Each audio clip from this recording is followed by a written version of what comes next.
Welcome, everybody, and thank you for joining us here at our latest presentation for the cybersecurity awareness training. This is October is Cybersecurity Awareness Month here in 2022, so thought we'd change up a little bit here and add a little pizzazz in the beginning there. So welcome, everybody. We do these on a monthly basis, and we do this for a variety of reasons. Obviously, there's a lot going on in the cybersecurity realm of things. So it's one of those situations where it's definitely beneficial to everybody. Just a little bit of housekeeping here. Everybody's mic is muted during the presentation. If you do have questions as we go along here, you can drop them in the chat. I will try to answer them on the fly. If I overlook them, we'll capture them at the end there because we do have some Q&A at the end there. So let's go ahead and get started here, and we'll move about this. My name is Brian Powell. I'm obviously the presentator here. I'm also a Chief Technology Officer here at PCA Technology Group. I'm also a certified ethical hacker, and basically all that means is pretty much everything I'm talking about here, I know how to do. So it's just one of those things where in order to protect you from the bad guys, you also need to know some of the tactics and tricks that they use. So obviously that's kind of goes hand in hand. So big question is, why cybersecurity? Well, you know, in 2021, you know, it was definitely a year that increased over 2020 in cybersecurity events. And 2022 is no different. You know, we're almost 3/4 of the way through the year here, and you know, it's obviously increased over 2021 as well too. You can see here I got a couple of logos for some of the most recent ones here in the U.S. that's happened. You know, you can see Microsoft there. You can see Uber. Okta is another one. LastPass. You know, we'll talk about them when we get to the password section, but you know, all these companies have been breached in some way, shape, or form. Optus is another one that's happening over in Europe right now, where they got a lot of personal data dumped on the dark web. So it's you know, it happens all the time. It happens to big companies, it happens to small companies, it happens to pretty much everybody. It's not if it's going to happen, it's more or less when it's going to happen. So this presentation really is about trying to protect you as best as humanly possible to try to avoid some of the tricks and tactics that are used by the bad guys. The other thing too is you also, if you are a compliance company, you will have to make sure that you're satisfying all those types of requirements. It could be HIPAA, it could be PCI, DFS if you're a financial company, SOC 2, and everybody that does business here in New York State has to apply or comply with the New York State SHIELD Act. That's been in effect now for a while. It actually came in effect right before COVID hit the big time, and they kind of backburnered it only because obviously the COVID pandemic took precedence over this. But now that, you know, the pandemic is less of an issue than it has been, and things are kind of going back to normal, the state is, you know, looking at and enforcing this across the board. And it doesn't matter what size company you are. If anybody is doing business in New York State, they have to comply with that New York State SHIELD Act. So the other thing too to keep in mind is that the bad guys, if they do happen to get into your systems, it's not like they throw up alarm bells or red bells, you know, flares saying, haha, I got you, you know.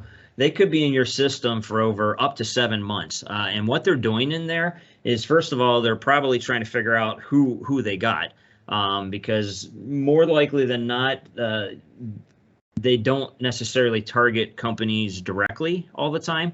They kind of scattershot things, and we'll talk about that as we go on here. And it basically means they just kind of throw out, you know, phishing emails or things like that and figure out who they got at the other end. You know, they don't know what kind of fish they have until they reel you into the boat or the shore, however you're fishing. And that's kind of what the bad guys are doing too. You know, if they get into your system, first of all, they're figuring out, okay, who is it that we got? What kind of data is valuable? Is there anything I can steal or sell? And if there isn't, or there is, they'll usually try to extort money out of the company to prevent them from either selling or posting that on the dark web. And then the other side of it is if there is no valuable information there, then they will usually encrypt your data. And then basically that encryption makes it so you can't access it. And then they offer up the key to unlock that data. So it's basically ransomware. So they hold your ransom. You won't be able to access your data unless you pay us X amount of money. And then they try to get that money out of you. So the idea is to try to avoid that. The other thing too is that in the event that a company does get breached, many of those companies go out of business within 6 months after the attack. So you can see how brutal sometimes these type of things are, whether it's the financial impact from it, whether it's reputation. There's a whole variety of things that go along with a potential breach. So hopefully this presentation will assist in avoiding this the best we can in the first place.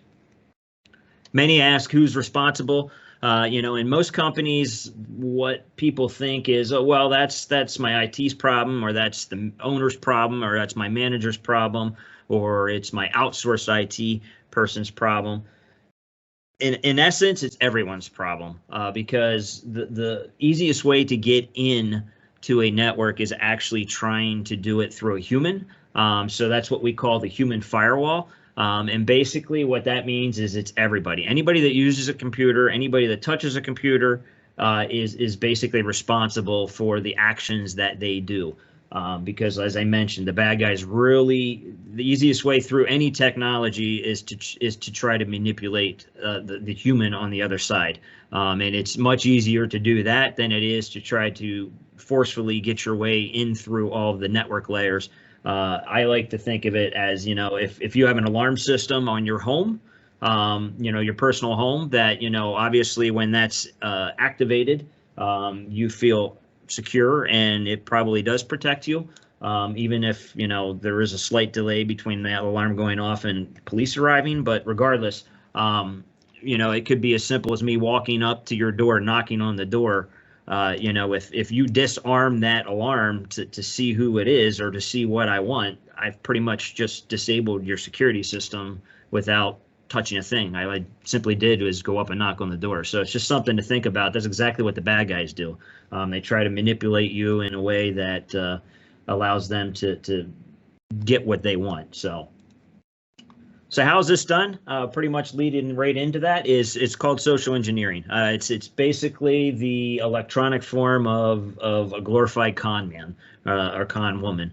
Back in the day, people would try to sell swampland in Florida as prime real estate and things like that.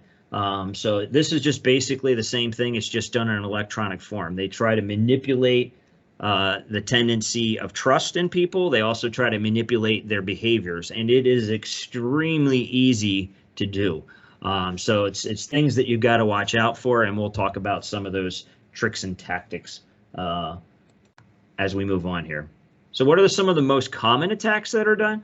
It's email. I would probably say 90% of the social engineering attacks are done through email, probably 90% of them.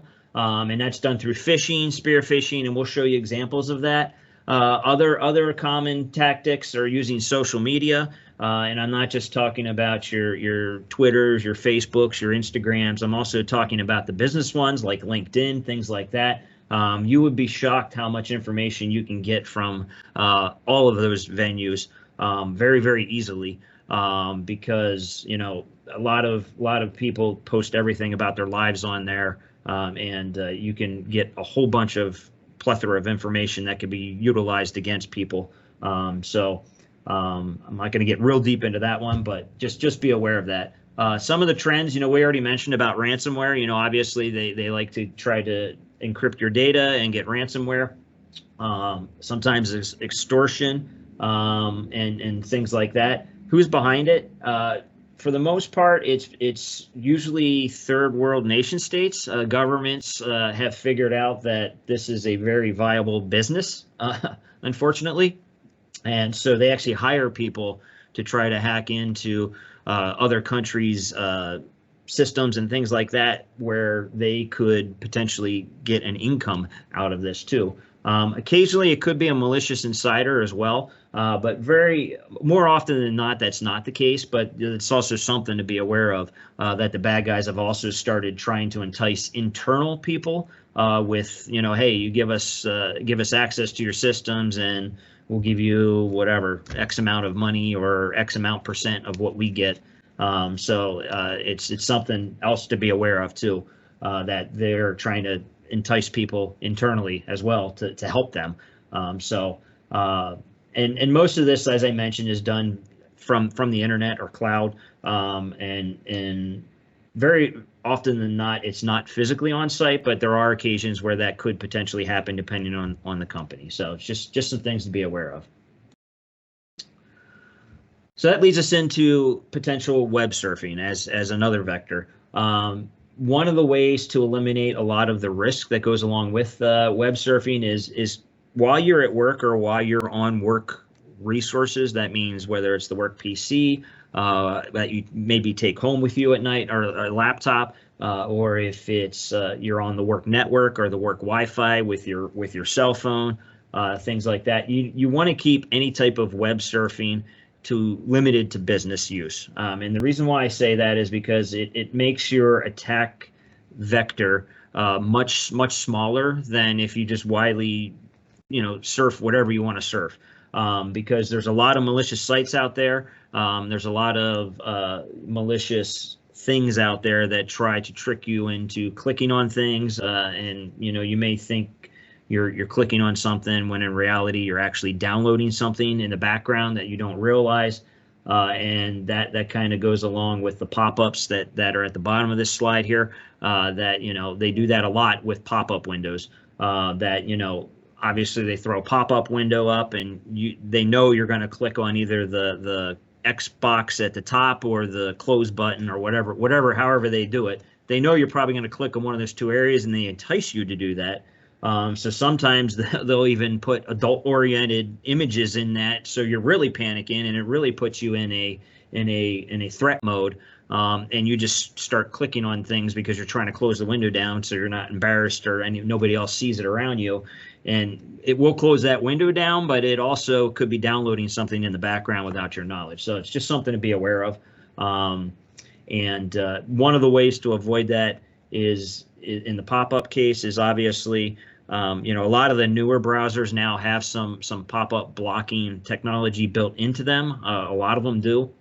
But in the event that you end up in a situation where you're not 100% sure that pop-up could be malicious or not, you could always hit Control W on your keyboard or Alt F4 on your keyboard. That will actually either close down the window with focus, which a lot of times is that pop-up window, or it'll shut your browser down completely. And that will alleviate some of the potential pitfalls of falling into those traps. The other thing too, as we mentioned, is stay away from social media. There's a lot of malicious links that are embedded in there. Sometimes it could be a poll. I'm sure everybody's seen them. Oh, hey, out of these 4 colors, what is your favorite? Or if you could go back in time, where did you meet your wife? Or what did you get your driver's license? What car did you get your driver's license in? What you may not realize when you're answering them, 1, they could be malicious links, and 2, you're actually giving up a lot of password reset questions and answers, because a lot of that stuff is used. What was your high school mascot? That tells them what high school you graduated from. Excuse me. Your first car could have been the one that you took your license in, more than likely. So that's how they manipulate you. You're answering these things thinking they're harmless, and they're really not. You're giving away a lot of personal information, so it's just something to be aware of. And finally, you got to make sure that your browsers are kept up to date as well too. So whatever browser you might use, it could be Firefox, Chrome, Edge, Safari if you're a Mac user.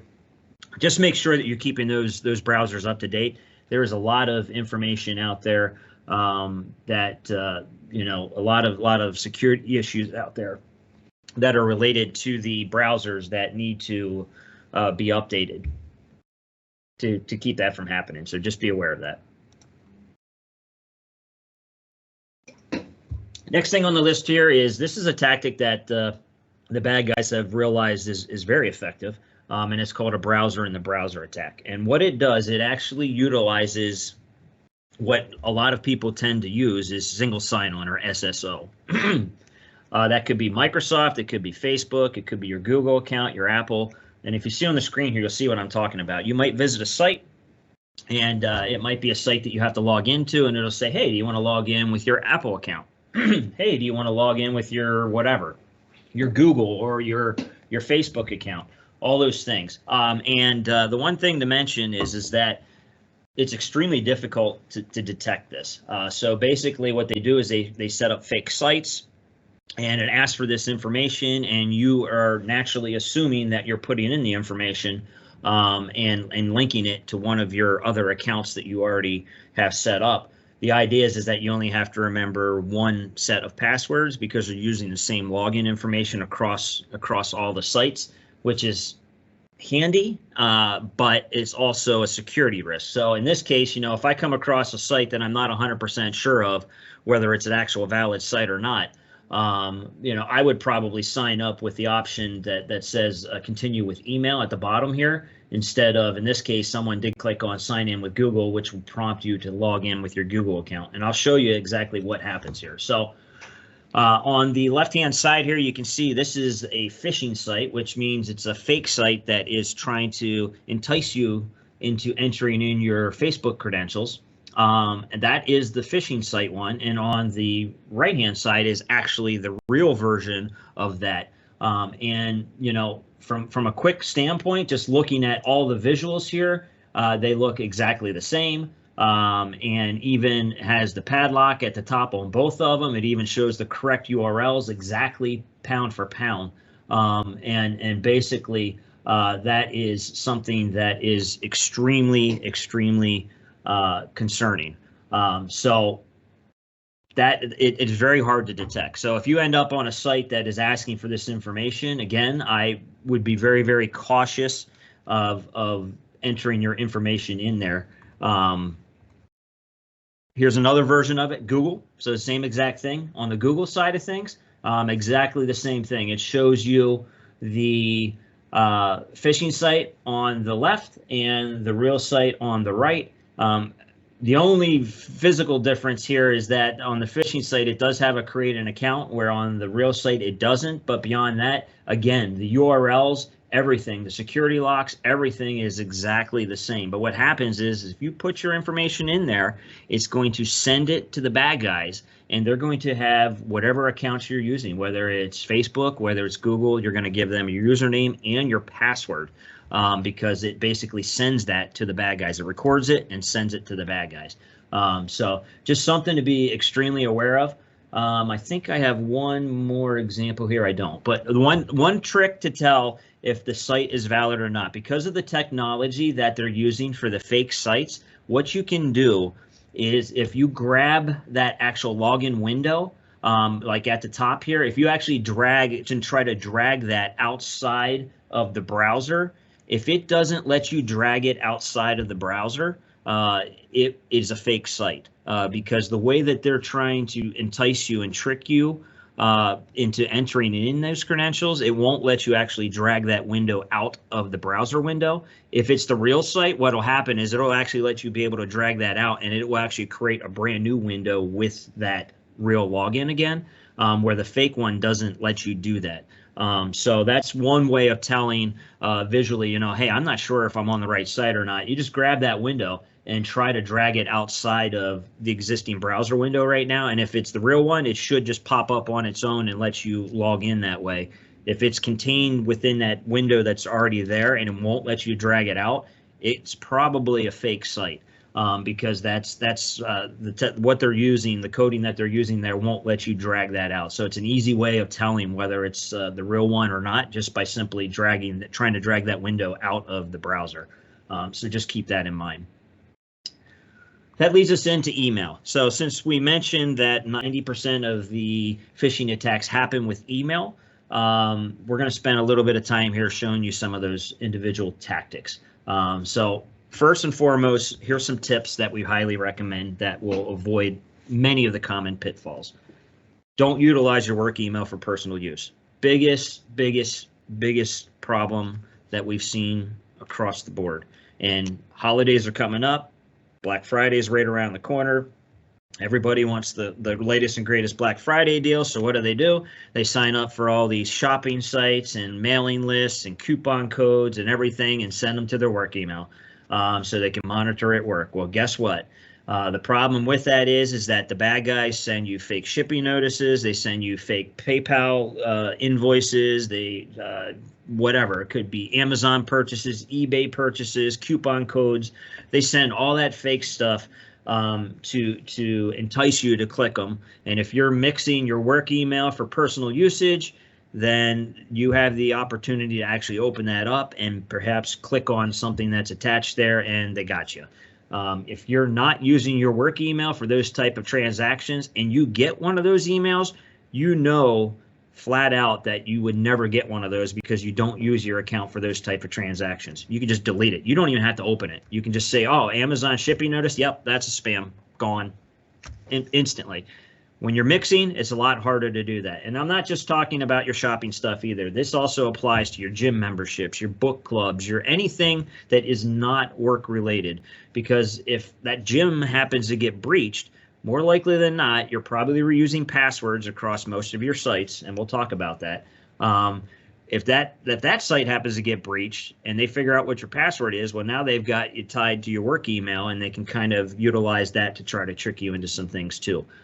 So just keep it separate. If you are doing it, highly recommend that you stop doing it because it's much easier to avoid. The other thing too is if you are going to access your personal email, make sure you're doing it not on your work machine, because it's almost the same thing as if you're mixing your emails. If you happen to open up one of those personal emails on your work machine through the web portal or whatever, then you will potentially, if you click on something or something malicious is in that, you're actually running that on your work PC. So you could potentially infect your the network that you're connected to or the computer that you're connected to by accessing your personal email with the work use machine. So what we recommend is obviously either wait till you get home, or if you absolutely have to access your personal email, you could do it on your cell phone, but do it using your data plan and not the work Wi-Fi network. Just so you're off of completely work resources. It eliminates that potential attack vector. The other tip that I recommend is anybody that's using preview pane or reading pane, it's now called, it used to be called preview pane, and that is this window here on the right hand side that you can see the highlighted message here in the middle. What happens is as an email comes in, this system, if you use this system will highlight the email at the top and will actually show you the contents of that automatically without you having to open it up. Very handy, yes, but very dangerous. And the reason why is because this piece of software is opening emails without you physically having to do anything. So if I do happen to be targeting your company specific, I know you're on the East Coast, through research. Maybe I realize that, well, most East Coast companies have lunch at 12. So I could potentially send you a malicious email at noontime thinking that, well, maybe you're out for lunch. This piece of software and this handy dandy utility that everyone likes to use is automatically opening up your emails while you're out of the office. So if I have a malicious attachment that happens to be able to get through all of your protection mechanisms that you have, this opened it up. It could be running for over an hour before you even realize it by the time you get back from lunch. So it's something to be aware of and something to be cautious of. I recommend turning it off. And to do that, if you go up, you'll see here we have the highlighted tab. You hit View, and then in that ribbon, you should see Reading pane. If you hit that drop-down box, it will probably say, I think it says right, bottom, or off. Obviously, you want to select off there. And what will happen is then this reading pane will actually disappear. And this column will actually spread across both of these columns, and it'll just show you the email itself, the title of it. So in order to open that email, then you have to double click on it and go from there. So it's just something to be aware of, that it's very handy to do that. And you want to definitely make sure that you are visually checking emails before you open them. You don't want something blindly opening those emails on their own. So just be aware of that. So we recommend turning that off. So here's an example of a phishing email. This email is looking like it's coming from Microsoft Outlook. That's exactly what it's supposed to do. And it's saying, hey, your password's expired. You might get these legitimately, but in this case, this is actually a spoofed email that is made to look like it's coming from Microsoft. So what happens here? You get one of these emails and they're like, oh my goodness, my password is expiring. What do I need to do? Oh, look at this. Change your password, or you can click this bottom link here to change your passwords. Perfect. Let's go ahead and click on one of those and see what happens. Well, you do that, and what's going to happen is that this is enticing you to click on those links because you obviously want your password changed. So you're going to click on one of those links. It's going to bring you to a website that looks just like Microsoft's site, and it's going to ask you for your login and your password information. And what's going to happen is, what probably will happen is you're going to get some kind of error message after you enter that in. And you could end up in a situation where it keeps looping and it just never lets you log in. Again, what's happening is that every time you enter something there, it's being recorded and sent to the person that set up that fake site and who sent this email. And basically you're giving your username and your password up. What the smarter guys do is the first time they send you to a fake site and it captures that information, and then they refresh the page. And when they refresh the page, they actually send you to the correct Microsoft site the second time. That way, when you put your credentials in, it works, and you just think you might have mistyped your password or something the first time around, and you completely ignore the fact that you just gave you're not even aware that you gave your password and information away the first time around. So the bad guys get a little smart and figure out tactics that, hey, these people won't realize it. We'll just send them to the right site the second time around. So just something to be aware of. How do you avoid it? It's actually very, very simple. If you get one of these emails, any type of email that has embedded links in it, never click on any of those links unless it's something that you're expecting. And I'll explain what that means. But never click on any of these links. What I want you to do is, if you're getting this email and it looks like it's coming from Outlook or Microsoft 365, I want you to open up a brand new browser yourself. I want you to type in the Microsoft 365 website address, and I want you to log in that way. That way you are physically typing the address. You also know you're getting to the correct Microsoft site. And it avoids any pitfalls of any fake web pages that are set up that are made to look like that.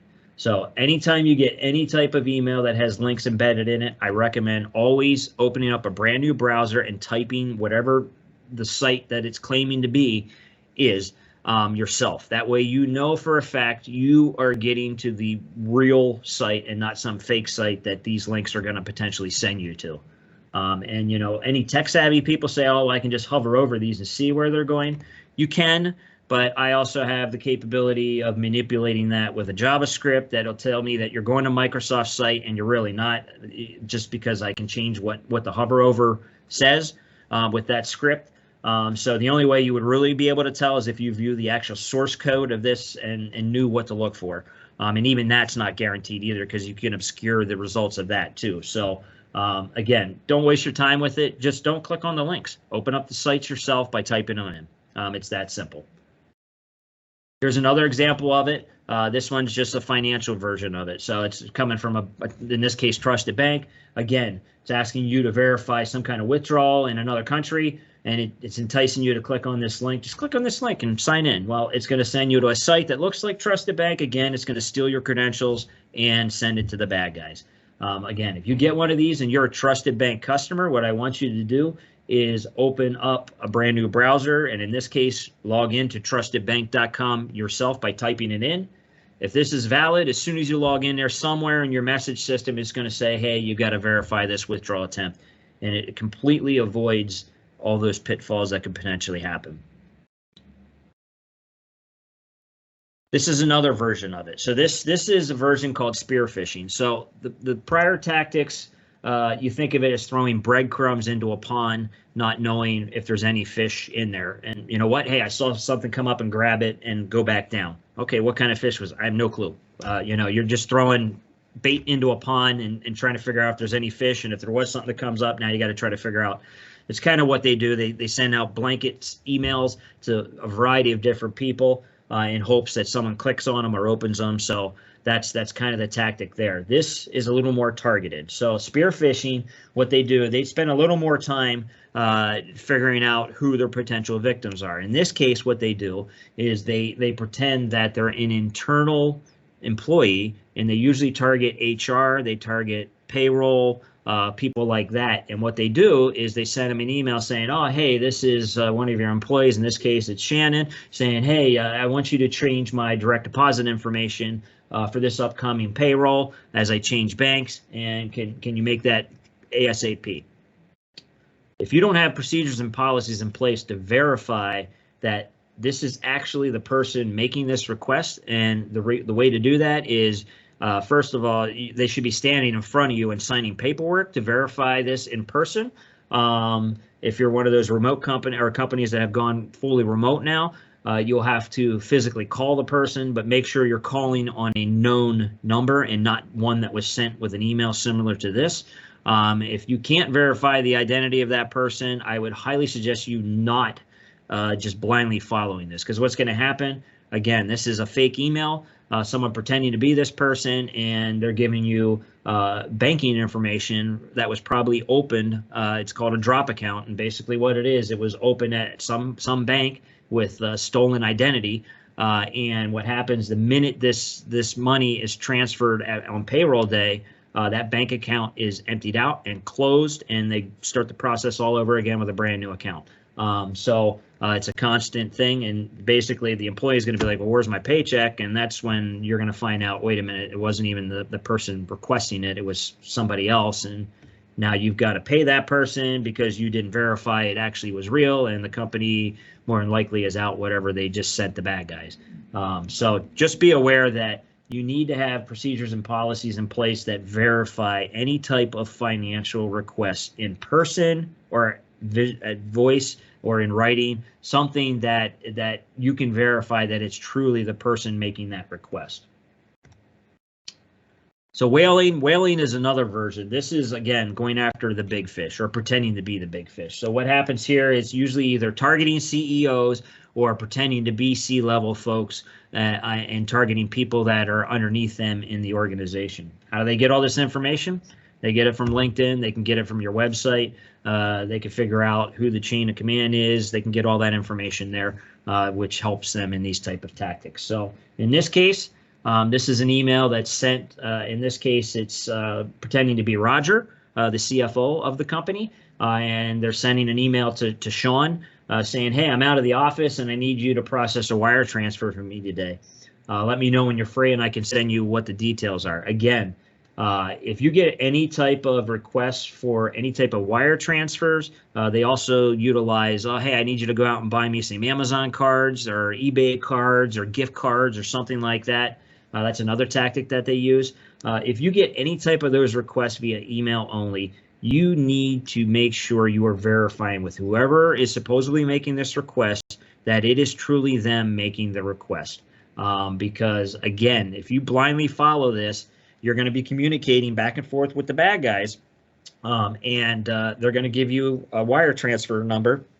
And once you transfer that money, more likely than not, you're not getting it back. You know, that's the unfortunate thing, but again, that's what happens. So you need to make sure that you're verifying both in person or you know via voice or call or something like that, that it is actually this person. So if you get this and you're Sean better be either if walking over to Roger's office, first of all, and seeing if Roger truly is out of the office, and if he is, then you need to be calling Roger on his cell phone, which hopefully HR would be able to give you, you know, because it's a known number. Again, don't blindly follow any number that's given in one of these emails, because it's probably the bad guy's number, or at least a forwarding number that the bad guy's going to answer and pretend he's Roger. So again, don't blindly follow these requests.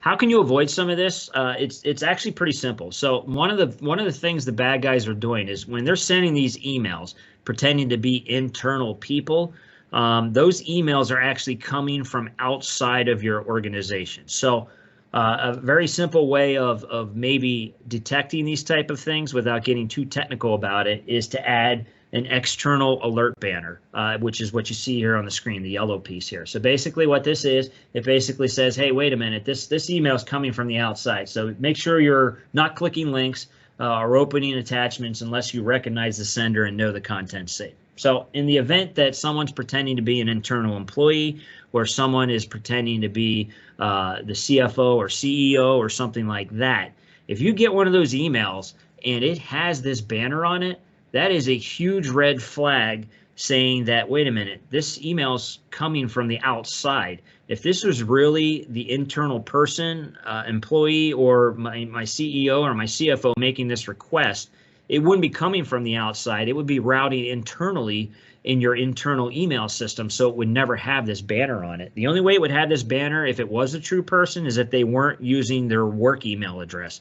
Maybe they sent it from a personal email address or whatever, but this is a quick visual way of throwing up some alarm bells saying, wait a minute, this is my CEO. Why is it have this banner on it? It shouldn't have this banner on it. I need to be calling him and making sure this is actually him. It's a very, very quick visual way. And it also shows up that way on cell phones because a lot of people check their emails on cell phones. And it's very hard to tell, look at things on cell phones because of the screen size. Again, this visual alert would make it pretty obvious that the email is coming from the outside, and it should send off some alarm bells and make you aware of it. Most email systems can be configured with this. It's not a paid thing. It's just a configuration side. I know almost all of our clients, PCA's clients, if you are one of those, that most of the time we do enable this out of the box for most of our clients on the Microsoft 365 stack. And if it isn't and you would like it, you can just reach out to us, and it's something we can easily do. Again, there's no charge for it. So another tactic that they use is something called consent phishing. So this is another version of a way for them to kind of, because they know people are getting smarter, they know people are being a little more cautious, so they're trying to do something a little different. In this case, it's consent phishing, and what they do is they could potentially send you to a website. They might send you they might send this via email or something where this box will pop up and say, hey, it's requesting permission. In this case, it's an application that's requesting permission. And if I'm not going to go down and read everything, but the bottom line is if you blindly accept this without thinking too much about it, you're basically giving the bad guys full-blown access to your entire Microsoft ecosystem. That includes any files, any emails, any calendars, any contacts, everything in your system without having the need for a password. So if you get one of these pop-ups and you just blindly hit accept there, you just basically gave the bad guys complete access to your Microsoft ecosystem in the cloud without the need for a password. That's basically what you're accepting here. And in this case, this is a risky app. It even says that here at the top. And it's also an unverified app. So there are some situations where certain products, software will actually use legitimate versions of these type of utilities. What I always recommend is these aren't very often. You won't get these very often. And if you do, if you're a client of ours, what I always recommend is just telling you to call into the help desk real quick and our support desk. Our support desk is pretty savvy enough to see if this is a valid one or not. They can easily remote in and take a quick peek at it without you clicking on the accept button before it's too late. And obviously visually you can see this says risky app, and it's unverified. So at this point in time, Microsoft does have a verification process that legitimate software companies go through. So that unverified turns into a verified, and it usually has a little shield next to it too. That says that they have been verified, and authenticity has been checked by Microsoft to say that this is not a malicious program. The bad guys haven't figured out how to get around that check yet. However, give them time, they will. So, again, even if it says verified there, if it's something that seems like it doesn't, unless you're installing a new piece of software or something right out of the gate, and it's usually integration like a CRM or a package or something like that. That's about the only time you'll probably see these type of things. And again, if you're a client of ours, better safe than sorry. Just give us a quick call. It'll take us, less than 2 minutes to probably just remote in, take a quick peek at it and say, okay, were you just installing something? If so, we can get the background and say, you know what, it's valid, or you know what, no, I don't think I'd click on that, and then cancel. So it's just better safe than sorry. But this is another tactic that the bad guys are using. We haven't talked about it yet, but we also are going to talk about multi-factor, MFA it's called. If you click accept here on this box, that will also bypass multi-factor. So you are basically giving them full-blown access to your entire account, even with multi-factor, if you click accept there. So just be aware of that, and we'll talk more about the multi-factor coming up here. The other thing is now called Quishing too. So Quishing is these QR codes. A lot of times you might get those just sent to you. They're very, very dangerous. You got to be very careful with them. Because they're usually, even if you scan it, it's a shortened URL. So if you actually look at where it's taking you, it doesn't really tell you where it's taking you because it's a shortened version of it. That's the whole point behind these QR codes. But if you just get one of these blindly, I would be extremely cautious on scanning that or even following that. Because it could send you to a malicious site. It could send you to a site that in this case it's saying it's a voicemail thing. It could send you to a site that looks like it's your voicemail system and it isn't. It's going to steal your credentials and things like that. It's very easy to manipulate people to do this. It's as easy as most restaurants have gone.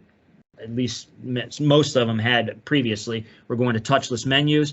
And it's as easy as a bad guy just dropping one of these QR codes on a table in a restaurant, and unsuspecting customers coming in there, they're scanning it thinking it's taking them to a menu, and it might take them to a menu, but it could take them to a menu that has something attached to it that is malicious, and you've just now downloaded it on your phone too. So, just be cautious and make sure that anything you're scanning, it actually is the restaurant that's doing it, because I can tell you, I could probably go into one of the restaurants and drop this on the table, and it would be probably hours before someone realizes that this isn't even valid for that restaurant. It's that easy to do, unfortunately. So you just be very, very cautious with what you're scanning via these QR codes.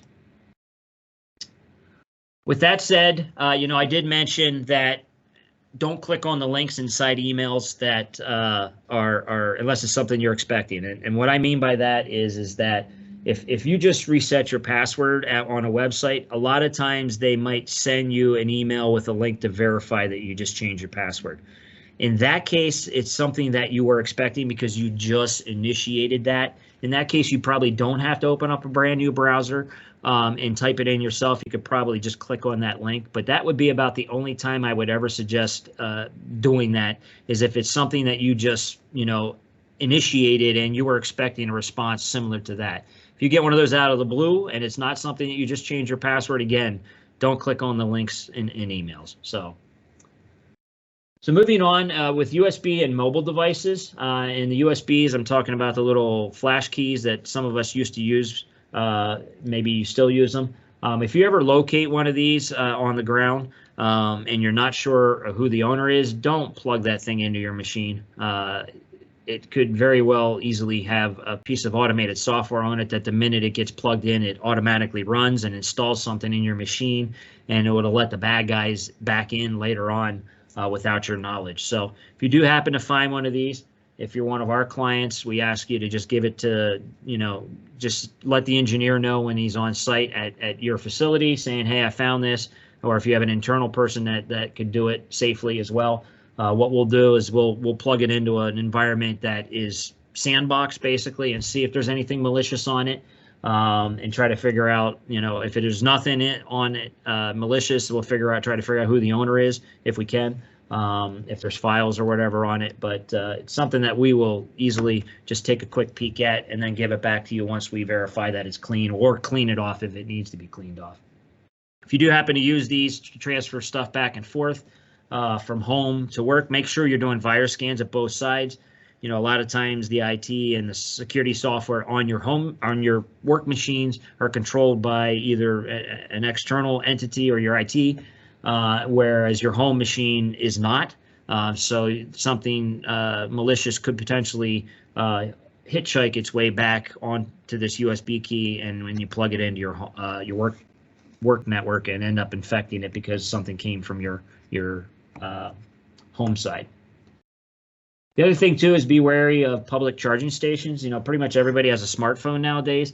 Unfortunately, these smartphones are battery hogs, and you know, if you're out and about and you notice that your battery's dying, a lot of times there's public charging stations set up that you can easily just quickly plug in while you're at the coffee shop or hotel or maybe the mall. I've seen them at airports too. Just be aware that what you may not realize, and this goes with plugging it into your laptop or your desktop too with the USB cord. What you may not realize is while it does charge these devices, it also turns this device into a USB key.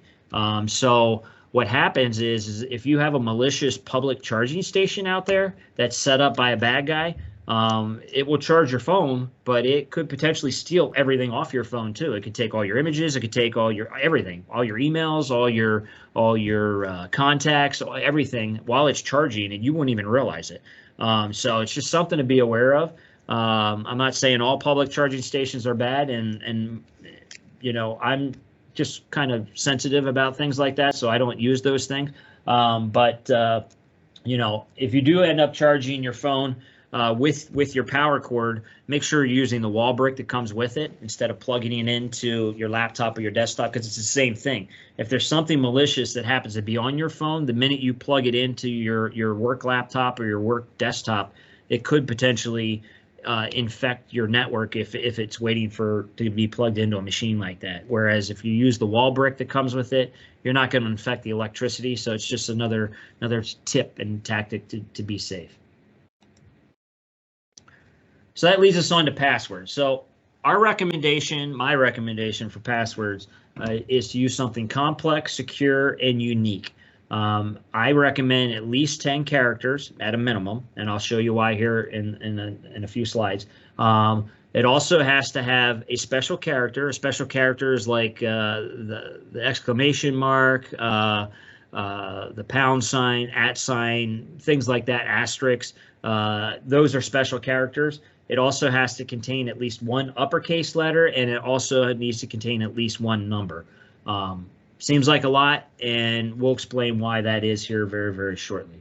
But that entitles, you know, complex in character sizes and uniqueness. So with that in mind, everybody's probably saying, well, how am I going to remember all these passwords? There's no way I'm going to do it. Hence why people tend to reuse the same passwords across a lot of their sites. That's not following the unique part. So you should have a unique password for every single site you visit, and it should contain 10 characters with all those different combinations of stuff. So how do you remember them?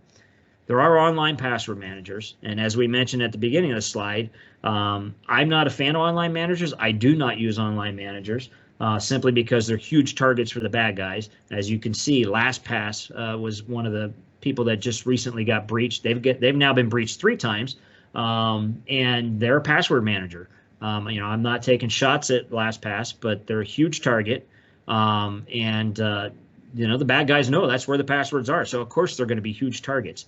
So I feel much safer storing my passwords in my own way on my person where I know where they're at. So in my case, I actually store my passwords on a USB key, similar to this. This isn't the key, but it's similar to this. I encrypt that key.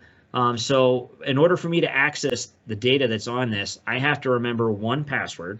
And once I do that, all my other passwords are pretty much in a text file they're located on this key. And I'll explain a little bit more about that. The passwords that are in that text file aren't exactly the right passwords though. So in the event that someone does, if I lose this key and someone happens to figure out the password to get into this key, and they open up that text file, they see every site that I'm on, every single password that goes to those sites, they're going to try it and it's not going to work. And the reason why it isn't working is because I'm not recording the entire password in there. There's either added pieces or there's missing pieces, and I'll explain what that is. So I'm storing it in a secure way. So there's two ways you can do it. Well, there's more than two ways, but there's two obvious ways.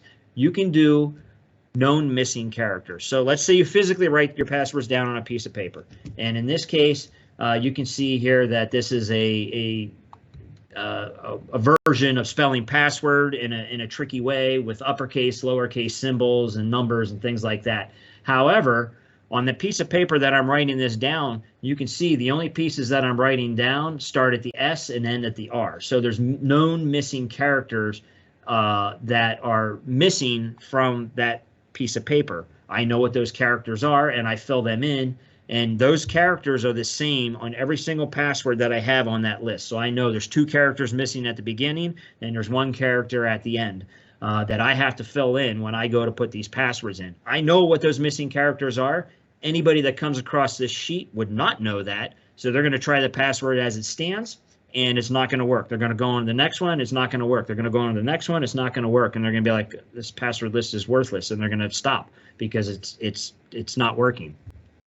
You can do any pattern you want. It could be 4 at the beginning. It could be 1 at the beginning. It could be 2 at the end.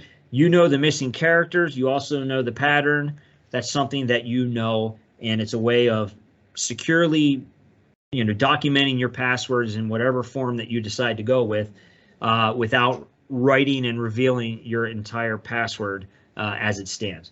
The other method is using extra characters. Now this is a little trickier if you decide to use extra characters. In this case, you can see, much like the uppercase or the one above here, that the real password is embedded in the middle here. So I'm adding characters now. In this case, it's the capital A, the lowercase b, and I'm adding a Z to this. And the next one now is different. So you can't add the same characters when you're adding in your list. You have to mix them up. It doesn't matter because you don't have to remember them. All you need to know is that when I enter my password, I'm peeling off the first 2 and the last 1, and my real password is in between those. That's all you need to know. But you cannot record the same padded characters because there's software out there that I can put those in there and I'll quickly figure out what your padding is if you're using the same characters. And I'll realize that, oh, wait, your password's actually in between those. Whereas if you're mixing it up like this, the next one is Q4 and Y, it doesn't match the first one, and then the third one would be something completely different again. As long as you're following that pattern where you're not using the same characters as whatever you're adding, you're okay. You can use a combination. The third way is to use a combination of both. You might be adding characters and missing characters. Again, you know what the patterns are, you know what the added characters are, you know what the missing characters are. Anybody that comes across that sheet would never know that. And that's the way of physically being able to record your passwords in some way, shape, or form, whether it's electronically, whether it's on some kind of document or something, where if someone happens to stumble across that, they're not going to know what your passwords are. So why do we recommend 10 characters? In today's technology, with today's technology out there, you can see very, very quickly how fast passwords can be brute force. So what happens is the bad guys get into your systems and they go after the password databases. Those password databases basically contained a encrypted or hashed version of what your true password is. There's software out there that will try to reverse that encryption, and basically what they're doing is they're trying every possible combination of whatever it is. In this case, let's start with 4. So they're going to every possible combination of 4 numbers only. You could pretty much guess what that is instantaneously. So it's going to try every possible combination of that, and it's going to compare the results of what that is to the hash that they stole. And if it matches, they got your password. It's that simple. So you can see instantaneously, even using the complex thing, which is numbers, upper, lowercase letters, up to 6 characters is instantly with today's technology. So if you're using a six character password, doesn't matter what the complexity is, I can guess that instantaneously within a mere seconds. You jump up to 7, it's 31 seconds. You jump up to 8, now it's 39 minutes. 9 characters is 2 days. We recommend 10, and obviously if you follow our recommendations, you can see here it's at 5 months. So the idea is that we do recommend you changing your passwords every 90 days, which is basically every 3 months. If someone does happen to have and trying to guess what your password is, the idea is that in theory it's going to take them 5 months to guess every possible combination, but you're changing your password every 3 months, so it ends up being a cat and mouse game. So you're changing your password hopefully faster than they can guess it, and by the time they figure it out, your password's already changed, it doesn't work, they got to start that process all over again. Now there's a possibility that they could guess it instantaneously because it just happened to hit. This is all random guessing. It's not, it depends on where your password is. But in theory, it's going to take them 5 months to get through every possible combination. You could jump that up to 11 characters, and now you're seeing it's going to take them 34 years just by simply adding one extra character to your password. So it's just something to keep in mind, and why we recommend at least 10 characters, and also why we recommend the complexity behind it. So we mentioned a little bit about multi-factor. So there's a couple things to realize with multi-factor. One is it's an extra layer of security. It's something you have and something you know. So the something you know is your username and password. What happens is you put that information in, and then usually if you're using multi-factor, it will ask you for a code that is usually generated by an application that's on your cell phone. Sometimes it'll text you. Other cases it may say, hey, are you trying to log in? And you have to hit yes on that. This does stop. Currently, it stops about 90% of hacking attempts, and I'll explain why here very, very shortly. If it's not something that you're using currently, we do actually offer a trial for entities that are interested in it. You just reach out to us, and we can do that. Other than that, that'll be about the only sales pitch you'll probably hear during this presentation. So, why is it only stopped 90% of the hacking attempts? Well, there's something out there that the bad guys are using that's called Mfa Fatigue. And basically what it is, it basically overloads the end users with prompts or notifications to the point where they get so fed up with it that they just hit accept, and they're letting the bad guys in. So it's basically, it could be a push, it could be a text, say, hey, is this you logging in? Hey, is this you logging in? Hey, is this you logging in? They just keep hammering you and hammering you and hammering you until you eventually just hit yes to stop it. And it basically, this only works when your username and password have already been compromised. So if you're getting all kinds of alerts all of a sudden, please, please, please don't hit accept. Alert your IT, or alert us if we're helping you with your IT, if you're a client of ours, and we will look into figuring out what's going on, because it's more likely your credentials are compromised and they're trying to just use this tactic to get you in. Just make sure that if you're getting those alerts, to notify somebody. So it is a tactic that they're using. So with that in mind, finishing up here, just some reminders from a company standpoint. Make sure you're only collecting data that you need. If you're compliance driven and you only need 5 years worth of data, make sure you're only storing 5 years worth of data online, because anything outside of those requirements, you are responsible for if you do get breached. So if you're holding all of your business data for as long as you've been in, and you're only compliant for 3, they're going back the entire time, because that's what could have been breached. So just make sure you're aware of that. You can get that offline and store it in an offline copy if you need it, but just make sure of that. You also want to make sure that you're limiting access to systems with sensitive information. You want to make sure that any personal devices that may be utilized are secure. Set up proper firewalls and networks. Make sure that you're notifying people if there's someone terminated, and disabling those accounts. And also, the most important thing is make sure that your backups are definitely regular and contain the proper backups that you can actually recover if you need to.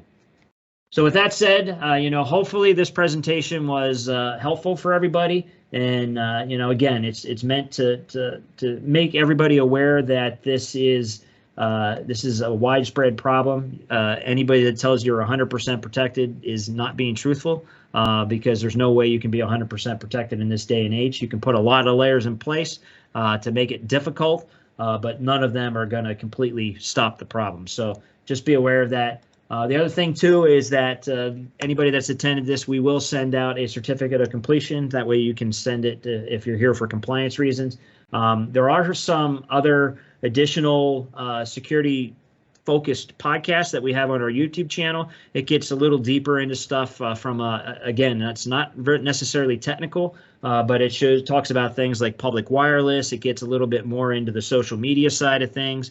They're about 15, 20 minutes tops, all audio, so you can listen to them at your own thing, but something that is definitely recommended, not only for business, but for your personal usage too. Interested in any other events that come up, obviously we have those posted too. We do these monthly, and the content does change based on what the bad guys are using. So if you do have any questions, you can send them here at info@PCATG. I don't see anything. If anybody has any questions here in chat, I don't see anybody here that has anything.